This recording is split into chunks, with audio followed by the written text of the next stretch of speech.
अगर आपका EGR valve चोक है तो टाटा सफारी क्या क्या दिक्कत करेगी, और अगर आपका कैथलेटिक कन्वर्टर भी चोक है तो उससे क्या दिक्कतें आएंगी। कई बार आपका ईजीआर वाल्व चोक होता है जिस वजह से गाड़ी कई प्रकार के इग्निशंस देती है, लेकिन वो हर मैकेनिक पकड़ नहीं पाता। हर बंदा किसी न किसी मैकेनिक के पास चला जाता है जिस वजह से वो को बहुत सारे पैसे दे के आ जाता है और उसका सोल्यूशन उसको मिल नहीं पाता। एक भाई कमेंट कर रहा है कि भाई मेरी टाटा सफारी स्मोक भी दे रही है प्लस मैप सेंसर वगैरह का कुछ इशू भी बताया है उसके मैकेनिक ने, और साथ में उसके टर्बो में थोड़ी सी प्ले भी बताई गई है जिस वजह से मैकेनिक उसका कह रहा है कि उसको टर्बो चेंज कराना पड़ेगा। एक भाई का कमेंट आया कि भाई मेरी गाड़ी जो है पिकअप नहीं ले रही और भाई धुआं दे रही है, क्या रीज़न हो सकता है और मैं क्या कराऊं इसमें जिस वजह से मेरी गाड़ी की प्रॉब्लम सॉर्ट आउट हो जाए। भाई टाटा सफारी में चेक इंजन लाइट क्यों आती है, और ये स्मोक क्यों देती है, सफ़ेद स्मोक क्यों देती है और काला स्मोक क्यों देती है, ओवर हीट किस वजह से हो जाती है, या फिर इसमें नॉइज़ किस प्रकार की आ रही है, या फिर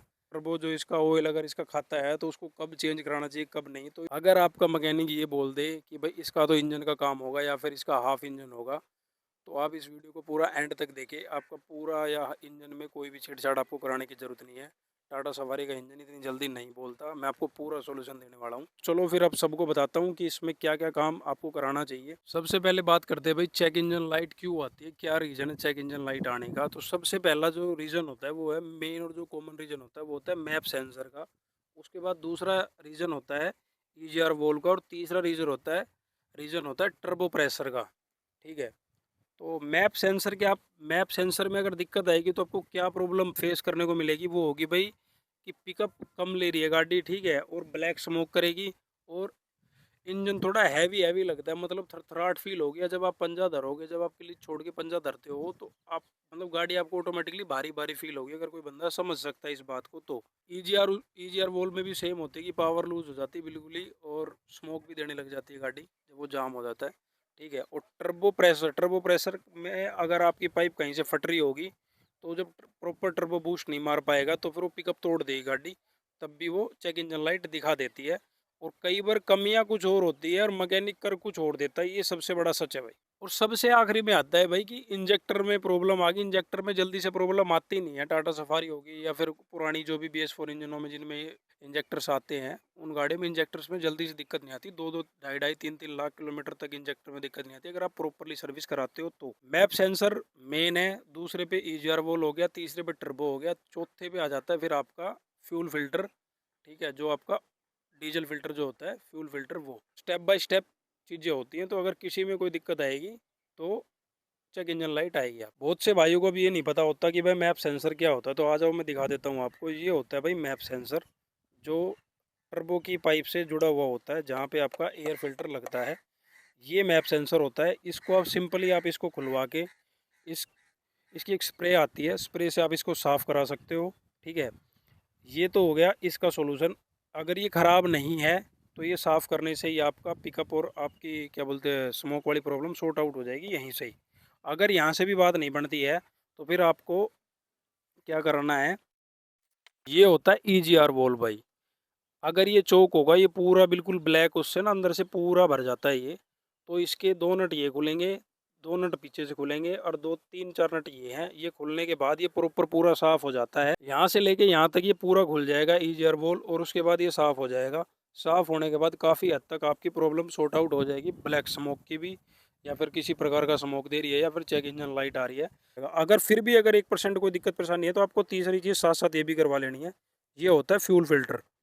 फ्यूल फिल्टर एक इसमें आगे होता है और एक होता है इसमें पीछे। टाटा सफारी में दो फ्यूल फिल्टर होते हैं, दोनों को आप खुलवा के इनको भी साफ़ करवा लो। सिर्फ इसमें आपकी खुलाई है, इसमें आपका कोई भी 1% एक्स्ट्रा, मतलब अगर ये ज़्यादा ही गंदा हो गया हो, ये होता है भाई फ्यूल फिल्टर। ठीक है। अगर ये ज़्यादा ही गंदा हो गया हो तो भाई ये चेंज कराने पड़ सकते हैं आपको, अदरवाइज़ ये साफ़ करके भी आप लगवा सकते हो। तो बिल्कुल दमदार पिकअप हो जाएगा, ज़बरदस्त घोड़े की तरह गाड़ी भागने लग जाएगी आपकी। 1% आपको कोई दिक्कत परेशानी फेस करनी नहीं पड़ेगी। अब बात कर लेते हैं भाई टर्बो की। अब टर्बो होता है भाई ये पूरा टर्बो है। ये टर्बो का ये पाइप रहा, ये छोटी मोटी जो आप ये लीकेज देख रहे हो, तो क्या हो जाता है कि गाड़ी जब कई साल पुरानी हो जाती है ना, तो ये छोटी मोटी लीकेज टर्बो मारता है। बट इसका मतलब ये नहीं है कि आपका टर्बो ख़राब हो गया। ठीक है। ये पूरा पाइप ये जा रहा है, ये पूरा पाइप चेक करा लो। ये जो पाइप आपको दिख रहा होगा ये वाला, ये पूरा पाइप आप चेक करा लो इसका। ये यहाँ से एयर बनाएगा, या फिर ये पाइप कहीं से अगर जैसे पुराना हो जाता है तो क्या होता है कि ये प्लास्टिक के वैसे पाइप होते हैं तो ये डैमेज हो जाते हैं। तो इसमें अगर देख लो आप, हाथ लगे जैसे रेस दोगे तो कहीं से एयर जो है वो एयर मार रही होगी। जैसे आपको ये हल्का सा दिख रहा होगा ये कट, तो कहीं अगर ये कट यहाँ पे होता तो ये प्रेशर से क्या होता है, इसमें प्रेशर बनाता है, तो प्रेशर से पाड़ भी सकता है पाइप को। तो वहाँ से फिर एयर, अगर थोड़ी सी एयर निकलने लगेगी ना, तो उस वजह से भी चेक इंजन लाइट भी दिखा देगा और पिकअप बिल्कुल तोड़ देगी गाड़ी। ये चीज़ भी इसकी वजह से हो सकती है। और ये नीचे तक जाता है, नीचे इंटरकूलर लगा हुआ है इसका, सबसे नीचे इंटरकूलर ही है इसमें। अगर आप देखोगे ये वाला पाइप जा रहा है इंटरकूलर, उसमें इंटरकूलर में, और इधर से ये पाइप आ रहा है, वो आ रहा है अंदर। आप जब देखोगे अपनी गाड़ी में तो आपको दिख जाएगा। तो इसको आपको कुछ नहीं करना है, एक बार आप इसकी लीकेज चेक करवा लो। अगर पाइप में कोई दिक्कत आ रही तो पाइप चेंज करवा लो, ठीक है। और अगर कोई भी ये जैसे यहाँ से खोलेगा मिस्त्री तो वो कहेगा कि छोटी मोटी प्ले है, तो छोटी मोटी प्ले से कोई दिक्कत नहीं है। थोड़ा मोड़ा अगर ये ऑयल फेंकती है तो उससे गाड़ी, इसमें टर्बो चेंज कराने की दिक्कत नहीं है आपको, आप चला सकते हो। अगर गाड़ी आप प्रॉपर बढ़िया पिकअप ले रही है तो आपको दिक्कत नहीं है 1% की भी कि आप। अब क्या होता है कि भाई बहुत से मैकेनिक बोल देते हैं कि भाई आपका जो है क्या बोलते हैं, टर्बो जो खराब हो गया, आप उसको बदलवा लो, ठीक है। हालांकि मैं भी एक मिस्त्री के पास गया था तो उसने मेरे को यही जवाब दिया कि भाई टर्बो में दिक्कत आ रही है तो इस वजह से गाड़ी कर रही है। वो हल्की सी प्ले भाई बन जाती है, क्योंकि गाड़ी काफ़ी साल हो गए भाई चलते चलते, ठीक है। 10 साल, अब भाई मोस्ट ऑफ जिसके पास भी सफारी है 5 से 7 साल या 10 साल पुरानी तो है ही है उसके पास, तो ये दिक्कत बन जाती है। किसी के पास पुरानी वाली बोलेरो है या जो भी गाड़ी है तो उसमें थोड़ी मोटी टर्बो में दिक्कत आ जाती है, कोई बड़ी बात नहीं है उसकी। अगर थोड़ा मोड़ा ऑयल खाता भी है तो उससे भी कोई दिक्कत नहीं, जब तक गाड़ी धुआं नहीं देती। अगर आपने मैप सेंसर क्लीन करा लिया, ईजीआर वोल्व क्लीन करा लिया, फ्यूल फिल्टर भी क्लीन करा लिया, तो जहाँ तक है ना, मैं मेरा एक्सपीरियंस बता रहा हूँ कि आपकी गाड़ी एकदम ज़बरदस्त हो जाएगी, आपको दिक्कत नहीं है फिर किसी प्रकार की भी। अब बात आ जाती है भाई टर्बो की, फिर आखिरी में अगर टर्बो की बंदा कहता है कि चेंज कराने की, अगर फिर भी नहीं जा रहा, अगर टर्बो की फिर वो धुआं देगी, अगर ज़्यादा दिक्कत आएगी तो फिर वो धुआं देगी, तब आपको टर्बो चेंज कराना पड़ेगा, ठीक है। अदरवाइज इन सब इस प्रोसेस से आपकी गाड़ी बिल्कुल एकदम क्लीन चिट एकदम बढ़िया हो जाएगी, कति मक्खन सी। आप पंजा धरोगे आपको पता चलेगा, एक एक चीज़ स्टेप बाय स्टेप क्लियर हो जाएगी। अब जो मेन आखिरी पॉइंट आता है वो आता है इंजेक्टर का। इंजेक्टर भाई जल्दी ख़राब नहीं होते, मेरा एक्सपीरियंस है पर्सनली, जो एक्सपीरियंस किया है वही बता रहा हूँ। इंजेक्टर जल्दी ख़राब नहीं होते, ऐसे इंजेक्टर नहीं बोलते। अगर आप ये काम नहीं कराते हो, मिस्त्री ऐसे ही कर देता है, तो क्या होता है कई बार मिस्त्री सीधा ही इंजेक्टर खोल देता है। अगर एक इंजेक्टर भी दिक्कत करेगा तो हल्की माड़ी गाड़ी एक नॉइज़ करती है पतली सी, ठीक है, बट उससे दिक्कत नहीं आती कोई भी। अगर ये सारा प्रोसेस आपका क्लीन है ना तो वो इतनी दिक्कत फील नहीं करता। और उसके लिए भी एक एड ऑन का पाउच आता है, जब आप डीजल डलवाते हो, जब आप गाड़ी फुल कराते हो टैंक आपका, तो आप एड ऑन का पाउच डलवाओ उसके अंदर, 40 ml का आएगा। उससे क्या होता है वो इंजेक्टर को लुब्रिकेट कर देता है। अगर वो कहीं थोड़ा मोड़ा अगर जाम, उसमें चार तरफ से आता है इंजेक्टर में, चार तरफ से प्रेशर पर मारता है प्रेशर, तो एक आधा अगर उसका कोई जाम भी है तो वो उसको लुब्रिकेट करके बिल्कुल क्लीन चिट कर देता है।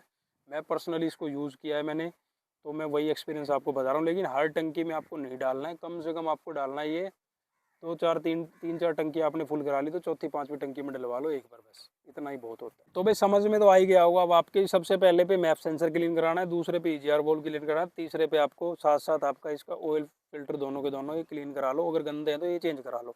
इसमें सिर्फ खुलना और साफ़ करना ही है, ठीक है। इसमें कोई आपके अलग से चीज़ डलेगी नहीं। अगर मैप सेंसर बिल्कुल ख़राब हो गया होगा तो आपको डलवाना पड़ेगा, नहीं डलवाने की कोई ज़रूरत नहीं। ईजीआर वोल्व ख़राब होने का कोई मैटर ही नहीं बनता, बहुत कम ईजीआर वोल्व ख़राब होता है, वो क्लीन हो जाता है। अगर फिर भी अगर दिक्कत लगती है तो भाई वो फिर ईजीआर वोल्व आपको कहीं से भी सेकंड हैंड आप अरेंज करके इसमें डलवा सकते हो। अब क्या आता है कि बहुत से भाई पूछते हैं कि भाई हिट हिट होने की प्रॉब्लम या जो भी है, तो आप इसका भाई रेडिएटर क्लीनिंग का काम करा लो पूरा प्रॉपर। ये पूरा खुलवा के, ठीक है, ये खुलवा के पूरा का पूरा इसको एक बार आप क्लीन करा लो, उससे आपकी हीटिंग वाली प्रॉब्लम सॉर्ट आउट हो जाएगी। इंटरकूलर आप साथ साथ क्लीन करा लेना, उससे आपके टर्बो की जो पावर, जो इंजन जो हवा जो वापसी भेजता है, ठीक है, इंजन के अंदर, तो उससे आपका पिकअप में भी इम्प्रूवमेंट आ जाएगा। तो ये ओवरऑल काम कराने हैं आपको गाड़ी के अंदर, और कुछ भी नहीं करना। एक अगर आपका बढ़िया मिस्त्री होगा, बढ़िया दो चेले लगा देगा या जो भी है, तो एक दिन में काम पूरा करके दे देंगे, और ना तो दूसरे दिन आपका काम पूरा हो जाएगा। ईजीआर वोल्व में टक टक स्प्रे लग जाती है। दूसरा ये भी खुल के भाई सिर्फ खुलना है, खुल के सेट होना, बस इतना ही काम है इसका। ये पूरा साफ़ हो जाएगा अच्छे तरीके प्रेशर मार के। और एक और भी चीज़ आप करा सकते हो, उससे भी बहुत फ़र्क पड़ता है। कैथलेटिक कन्वर्टर होता है, मैं आप लोगों को दिखा देता हूँ। ये यहाँ होता है कैथलेटिक कन्वर्टर भाई, ये रहा, ठीक है, टर्बो के साथ ही होता है ये इसमें, ठीक है, इसमें दूर नहीं होता। ये रहा, आप लोगों को दिख रहा हो तो ये इधर ये टर्बो है, इधर ये कैथलेटिक कन्वर्टर है, साथ में ही होता है। इसको खुलवा लो, इसको भी क्लीन चिट करा लो, साफ़ करवा लो, आपकी गाड़ी एकदम बिल्कुल पिकअप ऐसा दमदार मारेगी एबर, ज़बरदस्त। सारी स्मोक वमोक सारी प्रॉब्लम सॉर्ट आउट हो जाएगी। 1.5 साल तक 2 साल तक गाड़ी कोई काम नहीं मांगेगी फिर उसके बाद। अगर बढ़िया मिस्त्री होगा, ढंग से काम कर देगा तो भाई 1.5 साल फिर गाड़ी कोई काम नहीं मांगेगी। होप सो मैं सभी भाइयों को बढ़िया ढंग से इस चीज़ को समझा पाया हूँगा। और एक चीज़ और भी आप लोगों को बता दूं, जब आप इसमें स्कैनर लगवाओगे टाटा सफारी में, तो स्कैनर जब आप लगवाते हो इसमें, तो ये कई कोड शो करती है। इसका मतलब ये नहीं कि उसमें वो सारी कमियां हैं, क्योंकि ये पुराने इस इनके अंदर जो दिमाग आता है, इश्यू जो होता है इसका, वो पुराने समय का है भाई। वो कंप्लीट डिटेक्ट नहीं कर पाता कि उसी चीज़ में कमी है। अगर दिक्कत EGR वोल्व में आ रही होगी तो मैप सेंसर का कोड भी साथ साथ दिखा देगा, कोई बड़ी बात नहीं है, ठीक है।